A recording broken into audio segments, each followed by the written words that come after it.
Please welcome Nicky van Hille. Morning, everybody. Thank you so much for this opportunity to present our research to you on the polypropylene tubs and rigid packaging that we did together with Polyco and with Safripol late last year. My apologies for not being able to make it in person, but one of the great things, maybe one of the only great things that came out of COVID has been the enablement of technology. So at least we can get this through to you. I hope you enjoy the presentation.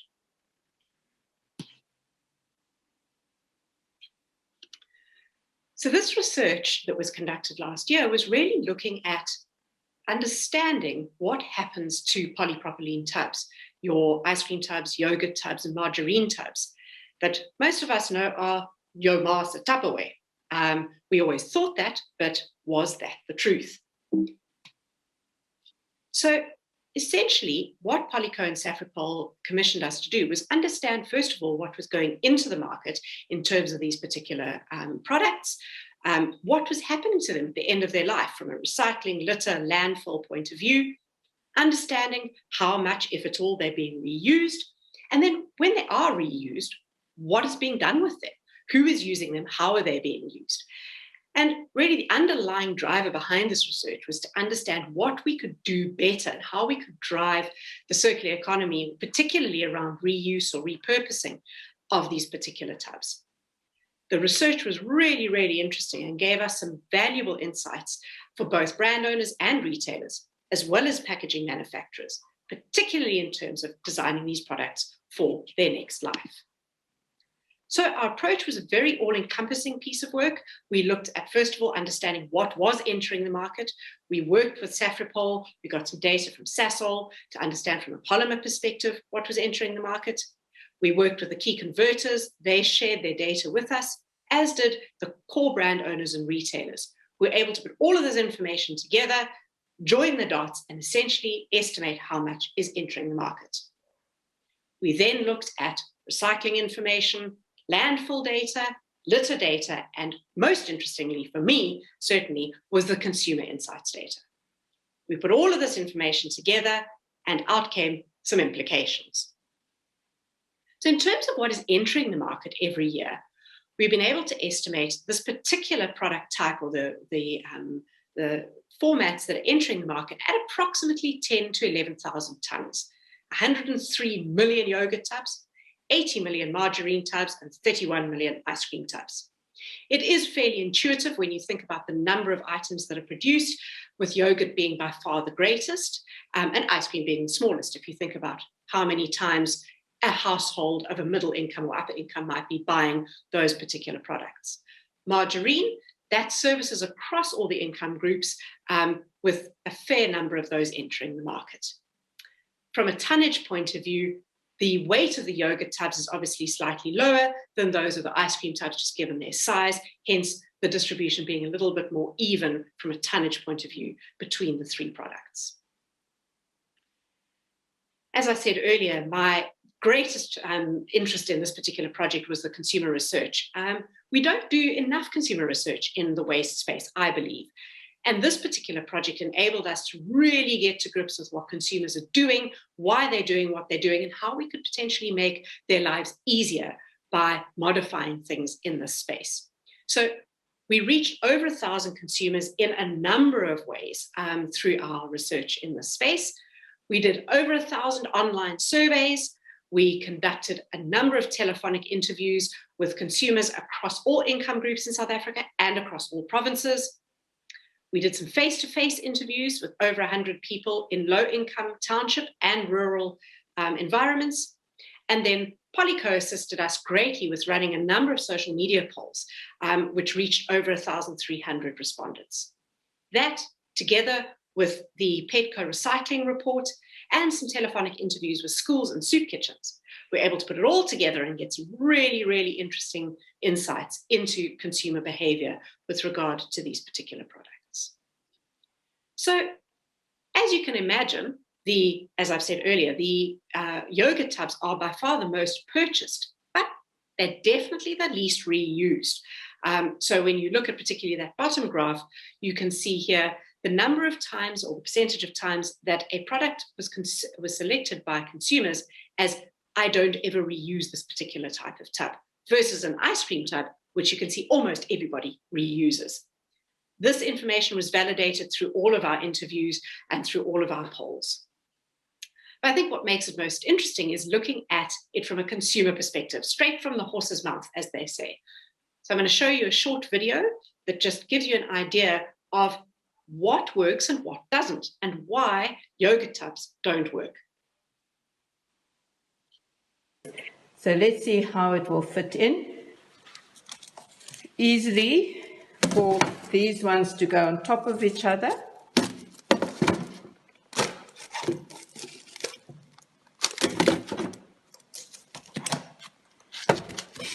Fits in quite nicely there. Then you can also put the cheese in the big one in there. As a squeeze, you do get it in nicely. You can pop in other smaller things like loose cheese, things that fall around in your freezer. So it's quite easily done like that. You can put that there if you want to make sure that your freezer will close. And then obviously that is an easy one. It's the feta one. Two on top of each other.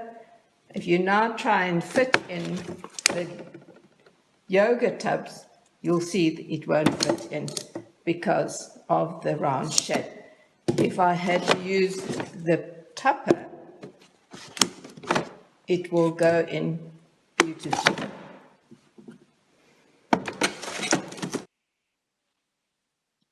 Now you'll hear from some other consumers as to why they use or don't use yogurt tubs.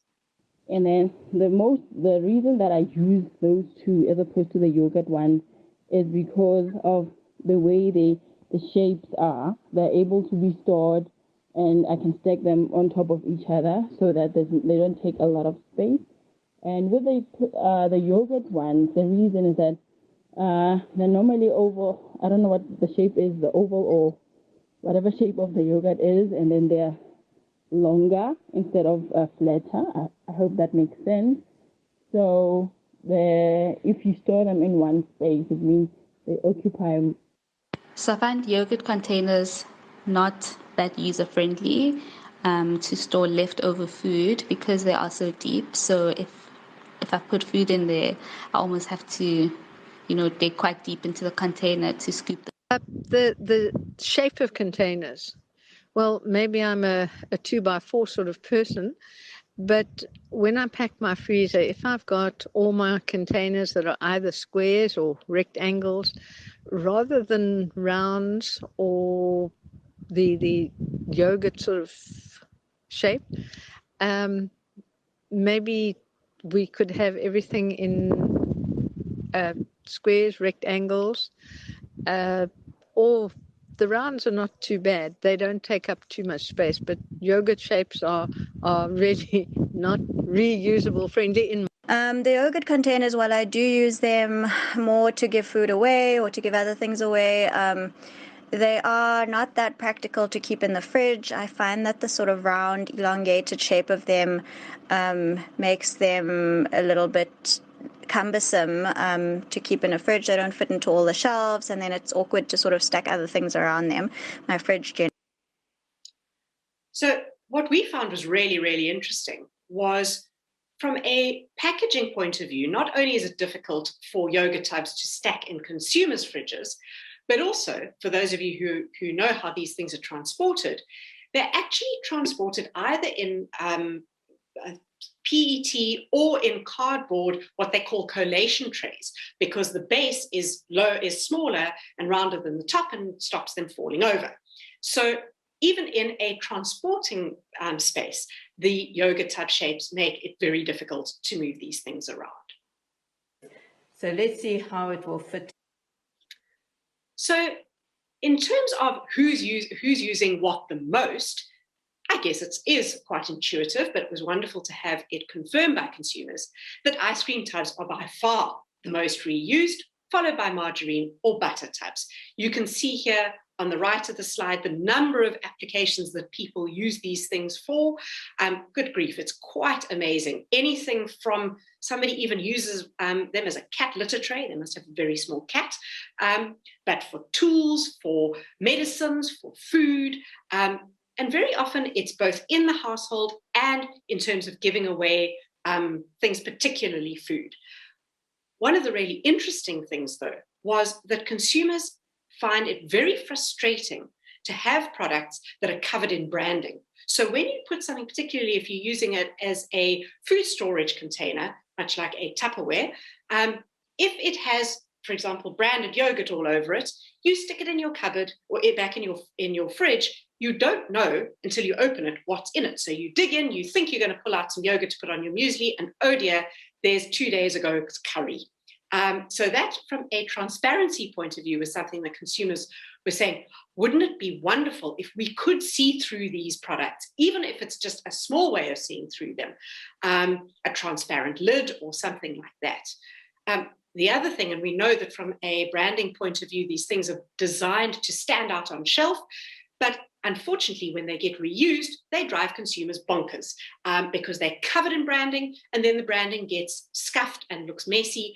You could see in that lady's video, she actually purposefully scrapes off all that branding to get those white tubs. They weren't bought at Mumbo's or somewhere. She scrapes off all of that stuff so that she can write on it, mark it neatly, and see what it actually is.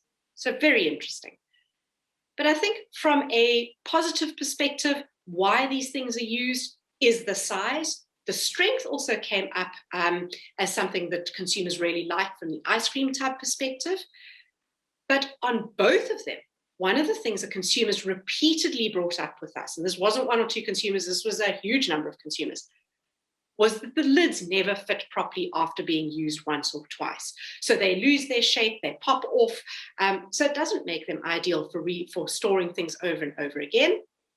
And then also from a lightweighting point of view, what's happened is the particularly margarine tubs have become thinner and thinner over time, so they don't last nearly as long. But they are still definitely being reused. So you can see, I think what shows very clearly here is that there are some really, really nice reuse applications, but there are some things that are stopping people from reusing them. The size and shape of yogurt tubs, as we've said, the branding and labeling, inability to see inside, lightweighting and flimsiness, and lids not fitting. From a recycling point of view, one of the things we ask consumers, do you recycle these things once they have been reused and you can't reuse them anymore, or when you've got too many of them? While many of them do recycle, they say there's some challenges there in terms of, particularly for your lower, mid, and lower income consumers, having accessibility to recycling collection centers and awareness of where to take their recycling. That's a really big challenge. And then the marking on pack doesn't always tell you what to do with it. Is it recyclable? Isn't it? So many people thought that they were recyclable, but doesn't necessarily tell you. So for us, from the consumer research, the biggest things that stood out from an implication point of view is how can we, as converters and brand owners, really think about these products and design them for reuse or repurposing, rather than necessarily only for recycling. We always talk about design for recycling, but are we thinking about design for next life? How can we do that? Starting to run consumer awareness campaigns. Did you know that you could use these products for X, Y, Z? Or did you know that the soup kitchens and ECD centers are desperate for these products because they use them all the time for various applications? Perhaps you can take your used products to one of those centers. And then I know that there's a lot of work underway at the moment with the Pact looking at on-pack recycling labels. One of the things that I don't believe is being considered is the concept of repurposing. Perhaps we could expand that a little bit. So then moving on from consumers onto the recycling space. In terms of recycling in this environment, it's a little bit more challenging than some of the other products.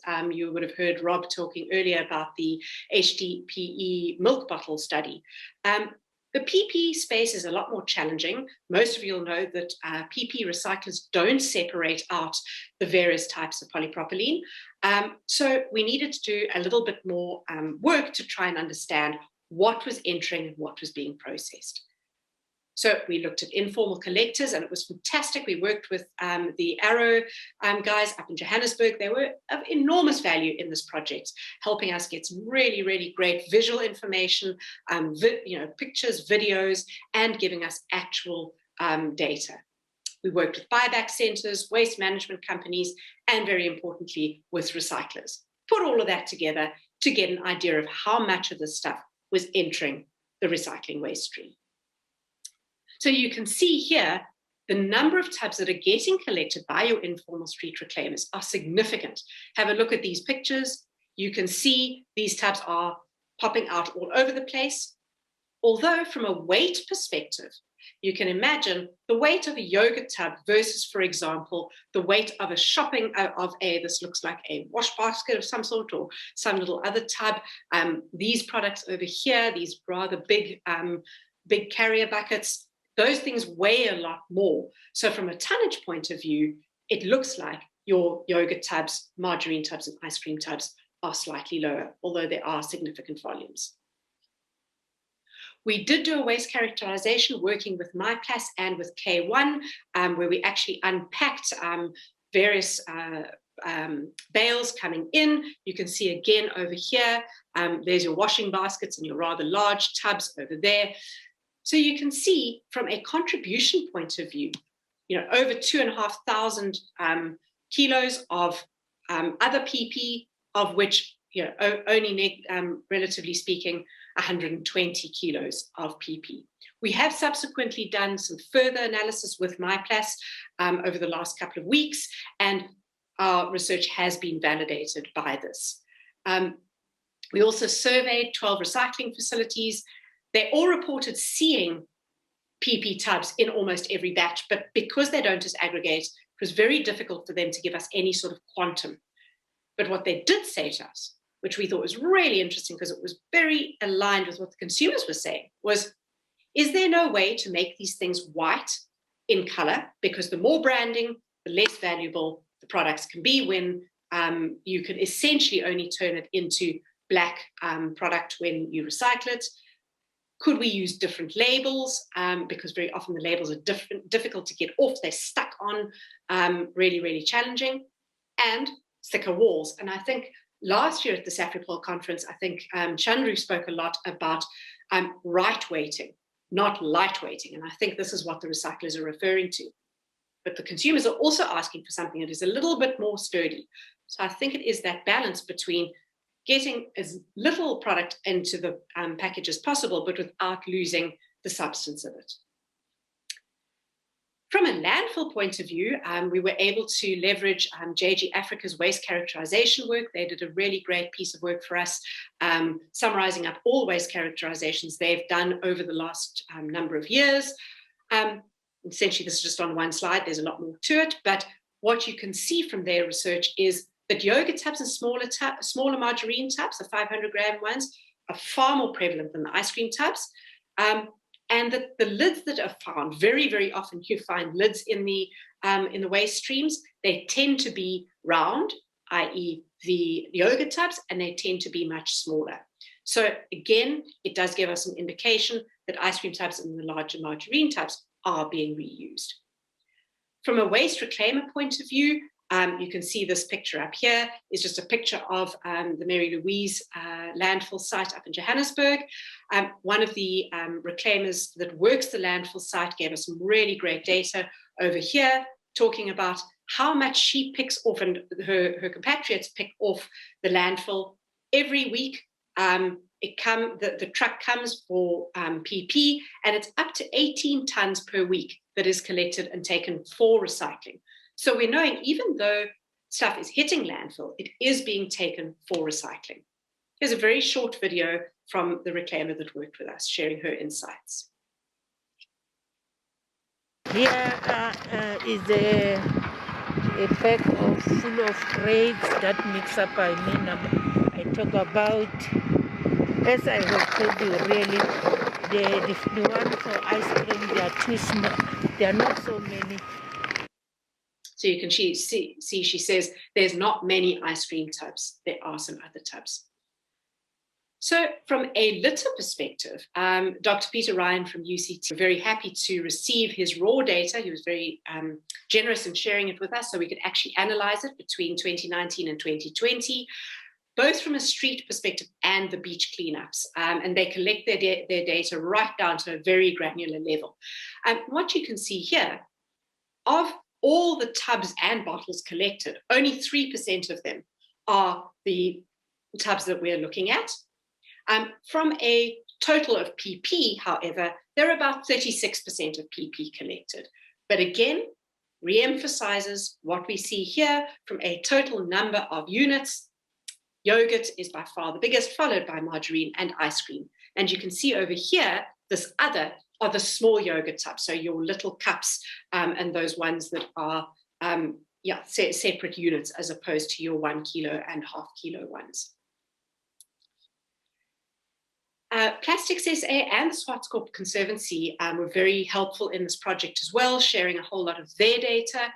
And essentially what blew us away was when one of the people from the Conservancy actually said to us, you know, they've been thinking about all of this, and actually, please don't change these products. They are being reused. They are not getting into the waste stream that much. Yes, we do see them, but they're definitely not seen as a great polluter, unlike your single-use plastics and other products. But of course, unfortunately, some of them do make it into the litter environment, but it is a very small number. So when you put it all together, this picture essentially shows we're looking at between 10 and 11,000 tons, or 220 million units hitting the market every year. We estimate between almost 6,500 to 8,500 of those tons are repurposed, and then very limited, between 5 and 10% of those being recycled, less than 0.1% going to landfill, and about 3% of total tub and bottle litter landing up in the litter streams. So I think what this really confirms is very limited volumes of these particular products are entering the environment. There is a strong reuse case and a strong recycling case. So what does that mean in terms of how we could improve both the recycling and the repurposing space? So we've spoken a lot about repurposing, and the yogurt tubs stand out head and shoulders above everything else. If we can change those shapes, and we know that Danone has done some work together with Polyoak on changing the shape of their tubs. They're still round at the top. We've done a little bit of an exercise at home, and they still don't fit as well as, for example, a feta cheese tub. Very importantly, if you want these things to be repurposed, can we look at improving the fit of the lids so that they can be sealed properly, particularly when people are putting food in them? Strengthen them a bit. And really important, and I know this is a challenging one because labels are always a difficult one, and branding, particularly in these categories, seems to be really in your face. But can we make more easily removable labels, and at least even maybe move towards transparent tubs, if not just the lids, so that people can see it's not yogurt in there, it's my curry. So that's from a repurposing point of view. And then from a recycling point of view, I think there's still work to be done to drive the market for PP recyclate. And that's where, again, the white or transparent tubs make life a lot easier, because you can start separating them out and using them for products that can be made into a different color other than black. We definitely need to do more work, and I know there's lots of work going on in various spaces to grow consumer awareness of recycling facilities, but I think we need to do more of that and make those facilities more accessible and more available to consumers.